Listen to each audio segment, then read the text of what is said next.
In this video, guys, I'm going to show you how you can actually hide the likes and the views on your posts and other people's posts on Facebook. Very easy, guys, very simple. Let's launch the Facebook app first. So the first thing you want to do when you're at your Facebook feed, you want to click on the lower right corner, okay? Then when you're at your profile, I want you to go ahead and click on the gear icon in the upper right. Very well. Now pay very close attention, guys. This is where the magic happens, okay? I want you to scroll down to the section preferences, and I want you to click on the option number 2, which is reaction preferences.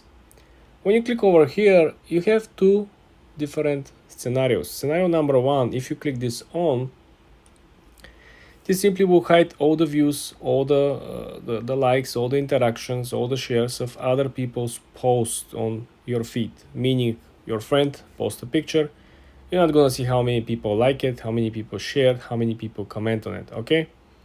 Simply not gonna see that. But if your friend publishes something on Marketplace, like a picture or something on the Reels, like a video, you're going to see all the interactions, all the videos, because this function doesn't work on Marketplace and doesn't work on Reels. Okay, scenario number 2, if you turn this on, will do the same but for you. When you publish a picture or a video, only you will be able to see how many people like it, how many people share, how many people comment. All the interactions will be only visible for you, not for other people. And when you post something on Marketplace or on Reels, well, everything will be visible for everyone. Everyone will be able to see the likes and the view count. For more tips and tricks like this, guys, subscribe and follow for more.